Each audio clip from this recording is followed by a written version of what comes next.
because it's kind of a little ways. It's out of my way. It's not near places that I normally drive regularly. So, what I am doing is actually knitting a sock. When I am not reading, I am knitting or sewing. Typically knitting while I watch mostly anime. I'm rewatching Naruto right now. It is absolutely delightful. But,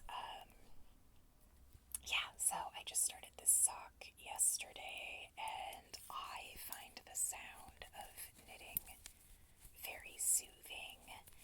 So I just wanted to do a little bit of an experiment. If the sound works for y'all, let me know in the comments, because it's very likely that in the future I will have a lot fewer books to hold up and tap on as I ramble about what I've been reading.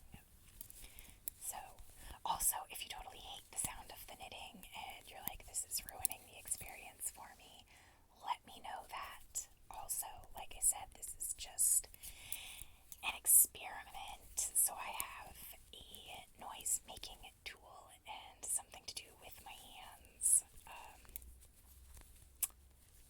while I film.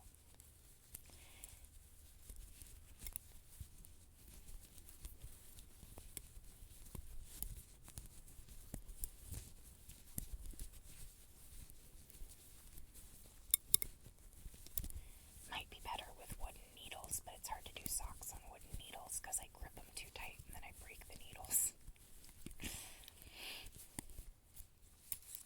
So, let's get into what I read.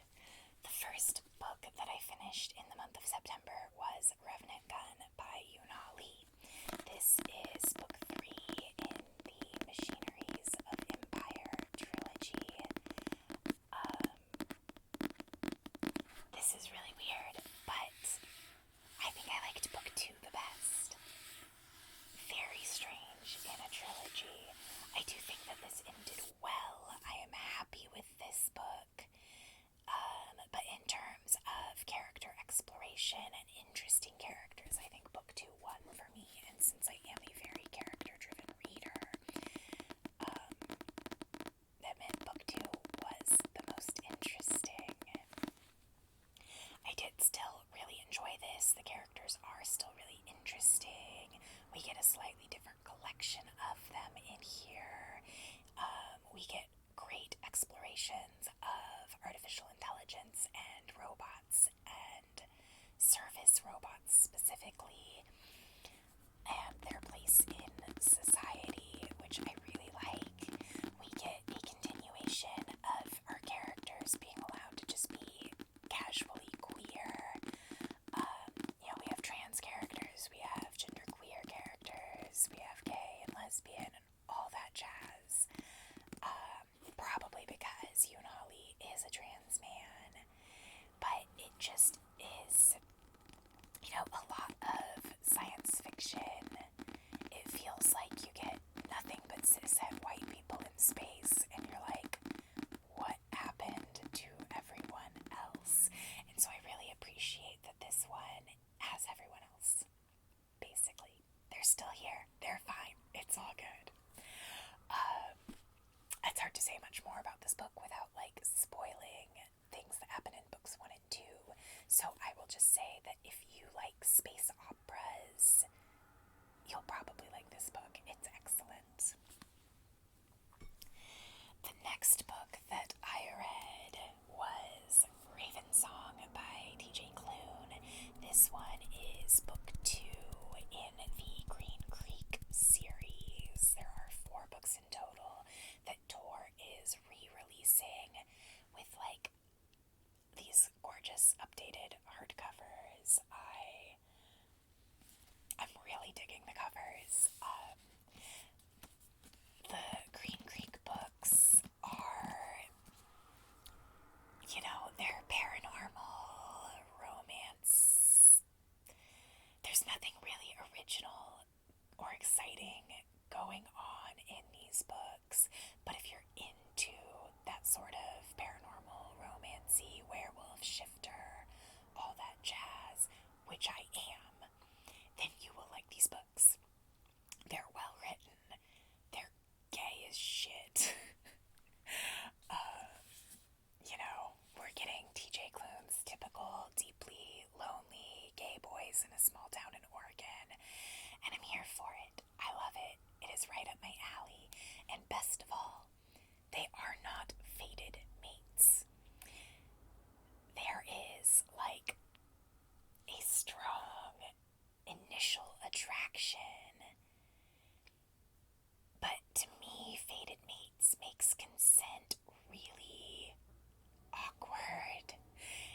this one, there's consent. And so that's really important to me, and I appreciate that about these books. That you can have strong initial, ooh, my wolf thinks that you smell really good, or whatever. But everybody involved can still say no. It's important. So the next book that I finished in September was Watermelon Sugar by Richard Brautigan. And this is one that I probably would not have picked out on my own. I'm not much of an American lit person, but my husband and I went to visit his family. There is a long drive involved to get to them, and this is a book that my husband really liked and highly recommended, and so I went ahead and listened to it while I was driving. It's like less than 3 hours as an audiobook. It was weird but interesting. I don't think that I've read any of the other Beat authors. It was, it was definitely like cishet white man writing. But I was entertained. I liked the weirdness of it. I liked the lack of explanation. We don't ever find out what watermelon sugar is other than the stuff that this society makes everything out of, and the sun is different colors on different days of the week, and sometimes absolutely nothing makes noise. It's just, yeah, it was just weird but enjoyable, and I'm glad that I listened to it because now I have a better understanding of a book that my husband really likes.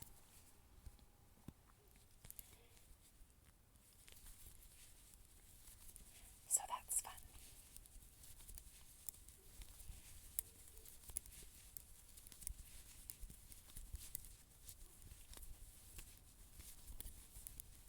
Okay, so something that might be a little weird about trying to knit is that I want to finish a round before I set it back down again so that I can remember what I'm doing when I pick it back up.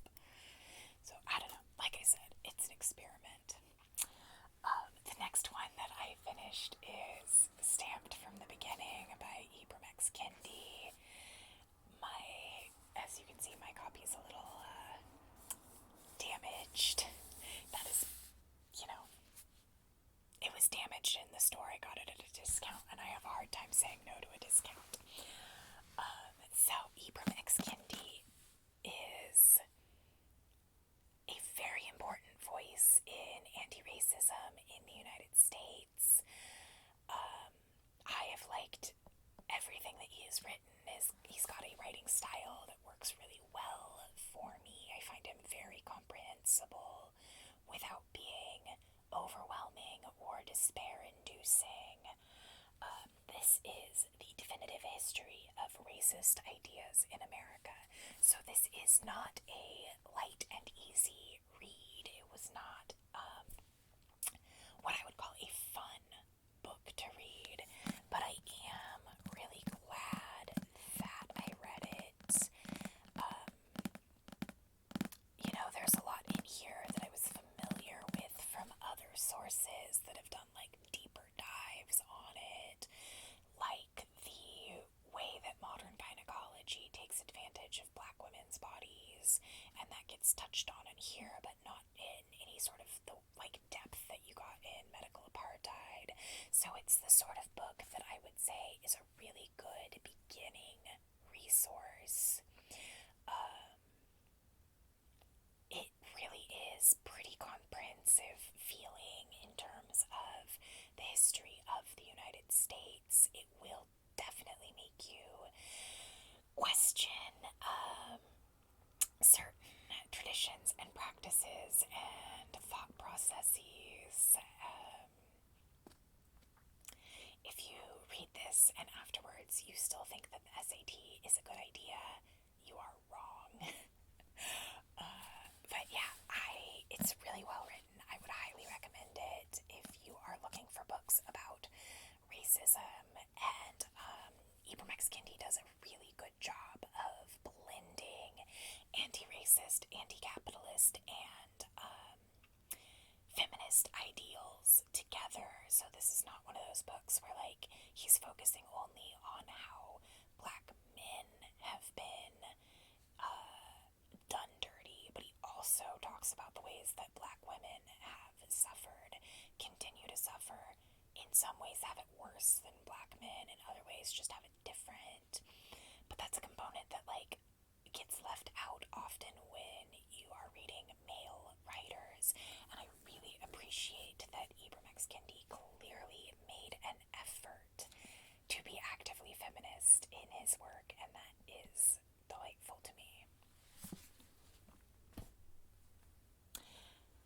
So the next book that I read, actually I'm going to leave the knitting, this is not going to take me long to talk about. My Roommate is a Vampire. I picked it up because the title was funny. I got it from the library. Frankly, not very good, not bad, completely forgettable. I have nothing interesting to say about that book.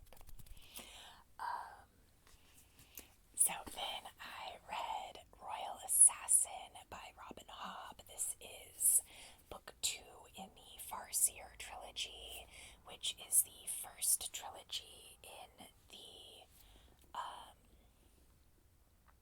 Realm of the Elderlings series. It's a high fantasy series by Robin Hobb that essentially is made up of trilogies. These are very, very slow-paced books. There's a lot of really great world building, pretty character-driven.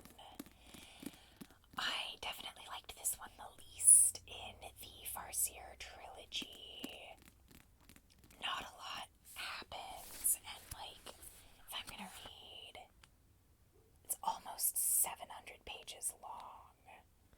It's like printed on Bible paper. It's so thin.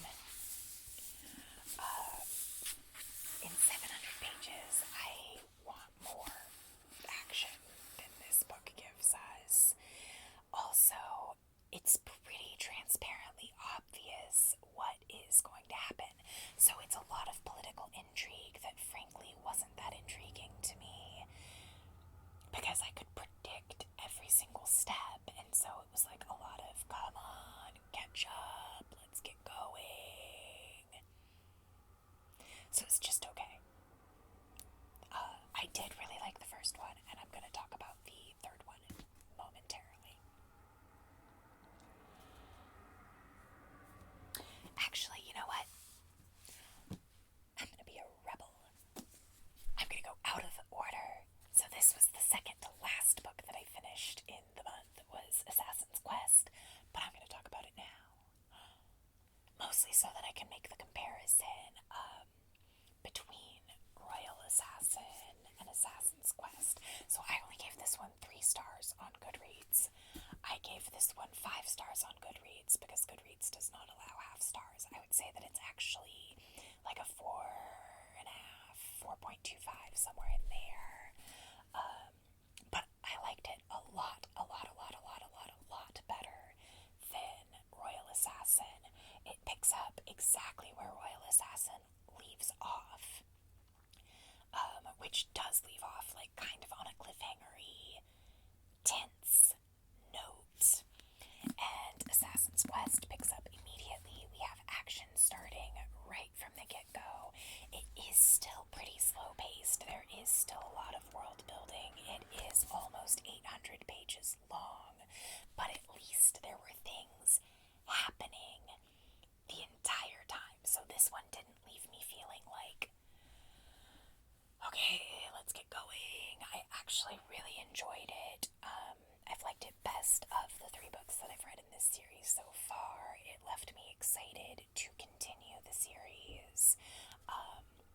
I will not be reading Live Ships in the month of October because I'm doing Black Queen-a-thon, so I'm only reading books by Black authors in October.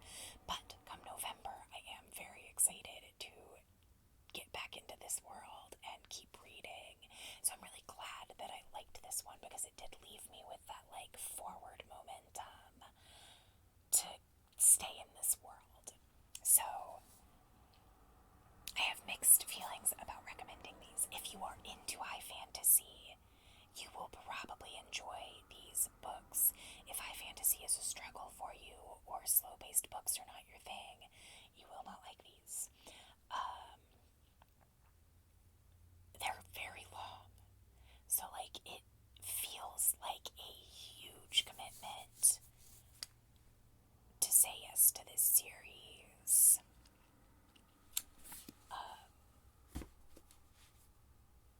I don't know yet if I think that it's totally worth the page count commitment, but I am enjoying them enough to keep going. Alright, so the next book that I finished was This Spells Disaster by Tori Ann Martine.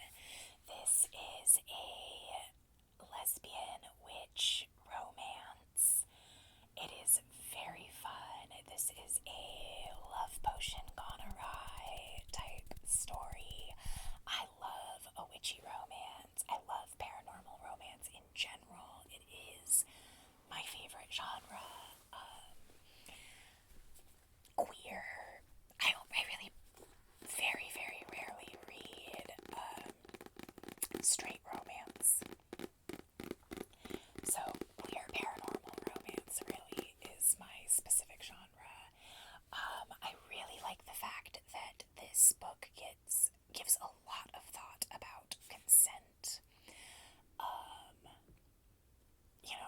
It is very important to our point of view character. It does have a miscommunication trope that if they had just like talked it out from the beginning, this book would have been 50 pages long.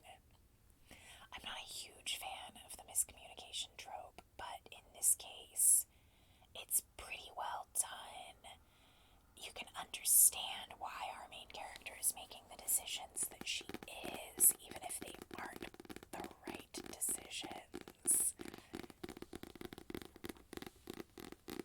And I enjoyed the book. I had a good time with it. I'm glad that I bought it. It was worth it to me to read it, because my library didn't have it. Normally romances, because I don't tend to reread them, are something that I would get from the library, but I couldn't say no to lesbian witches. I just couldn't. The next book that I finished was Carmilla.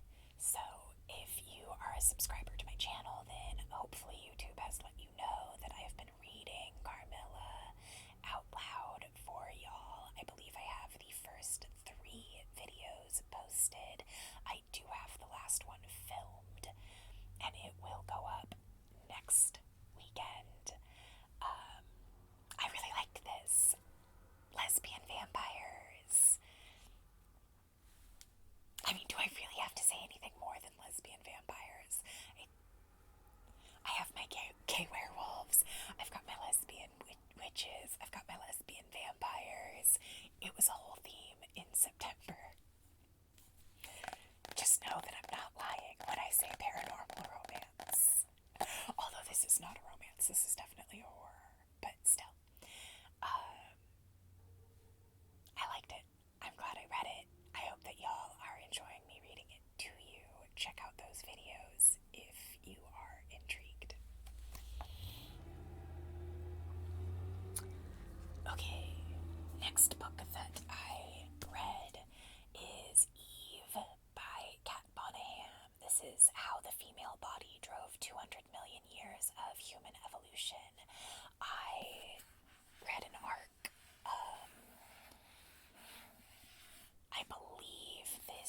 if it's not out at this point, it'll be out like next week. I won this arc through the Feminist Book Club, so huge thanks to them for that, because I probably would not have purchased it on my own. But I am so, so glad I read this. This was definitely the best book that I read for the month of September. It will definitely be in my year-end favorite nonfiction books. Normally, I get very nervous when I see, how the female body or, just like it's giving gender essentialism. But this book is trans inclusive from page 2. I loved it. It does a really good job of talking about, it is predominantly about cis female bodies, but it does talk about where trans research could be better. It acknowledges that trans women are women, trans men are men. It acknowledges some of the differences that they will experience in their bodies versus cis folks. It is very comprehensible, very readable. I think it's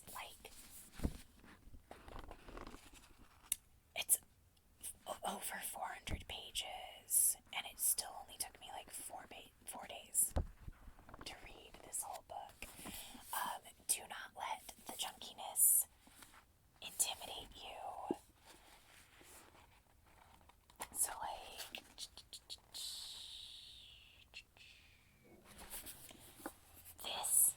the last almost 200 pages of this book are just notes and indexes, because mine is an arc. Some of them are just blank pages, so the pagination might be a little bit different in a finished copy, but this book is so good. So it talks about the evolution of mammals, and it is broken down into 9 chapters. So, milk, womb, perception, legs, tools, brain, voice, menopause, and love. And I feel like I learned so much from reading this book that I did not know before. Most of it is about humans. It does compare to other animals, just to make easy comparisons.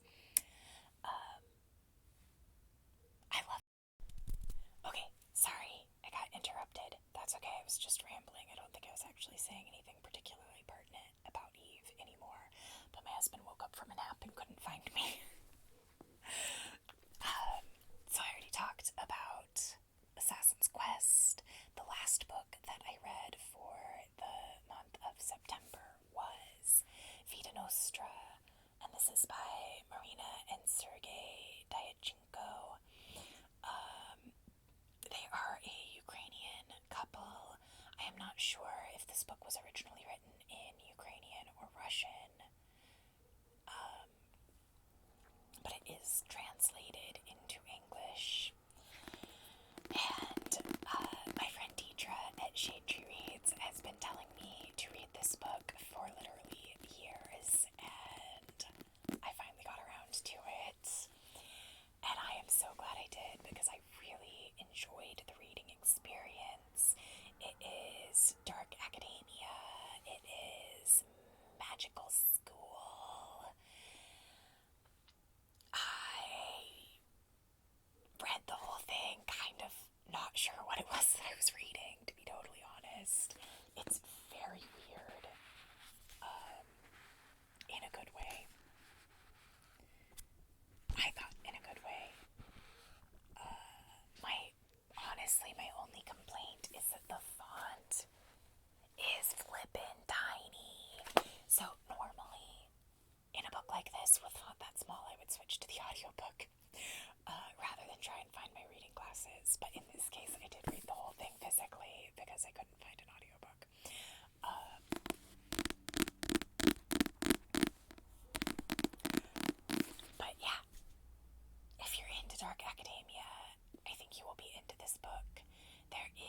second one. I think it just came out. I don't know if I feel the need to pick up the second one. I was content with where this left off, although the ending is very weird. Weirder even than the rest of the book. But yeah, I liked it. I'm very glad that Deidre talked me into reading it, because I did thoroughly enjoy it. So that was September.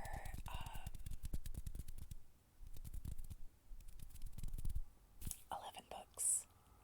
Way the heck more pages than I would have thought that I could get through.